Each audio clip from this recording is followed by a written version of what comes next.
Kota tanpa buku. Pernahkah kau ke toko buku, perpustakaan, atau taman bacaan? Tidakkah kau merasa istimewa ketika berada di dalamnya? Di sekelilingmu ada berbagai tokoh dari dunia nyata dan hayal.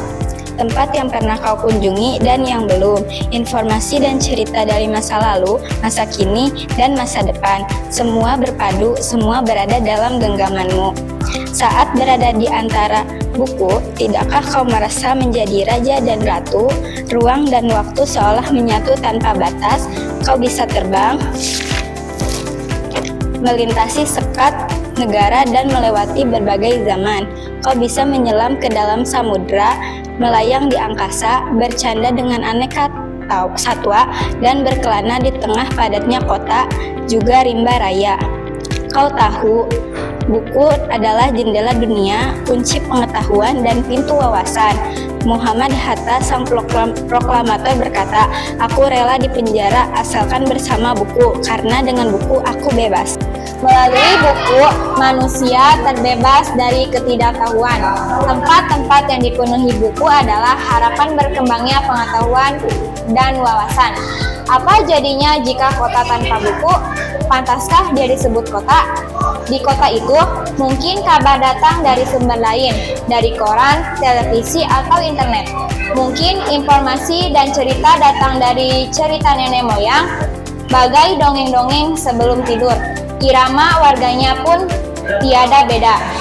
Bangun pagi, bertebaran di muka bumi untuk berbagai keperluan, untuk kembali pulang siang atau sore harinya. Setelah itu, mereka berangkat tidur dan melalui lagi harinya berikutnya. Semua serupa. Di kota itu, mungkin ada bangunan bernama perpustakaan. Di dalamnya, buku-buku terderet dalam rak yang tak terjamah. Tiada tangan meraih dan membuka halaman demi halaman dengan sukacita. Mungkin juga ada tumpukan buku di sudut-sudut sekolah yang sepi dan berdebu. Jarang dikunjungi, jarang dibaca. Buku-buku di sana teronggok tanpa nyawa.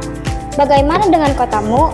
Mungkin kau tinggal di tengah kota yang megah, atau di gang sempit, di desa terpencil, di sisi pesisir, atau di kaki gunung. Adakah perpustakaan, taman baca, atau toko buku dekat rumahmu? Jika ada, apakah tempat itu menjadi wadah berkumpulnya anak-anak dan warga, menjadi pusat berkembangnya wawasan dan pengetahuan, atau hanya menjadi pajangan?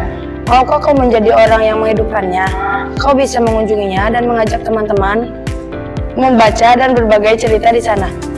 Jadikan tempat itu sumber kegembiraan dan pengetahuan. Jika tempat itu belum ada, maukah kau menjadi orang yang mulai menghadirkannya?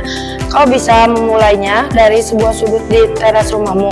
Ajak teman-temanmu memulai langkah baru. Jangan biarkan waktu berlalu tanpa buku. Siapapun dirimu, bersahabatlah dengan buku. Dia akan menjadi tempat setiamu sepanjang waktu.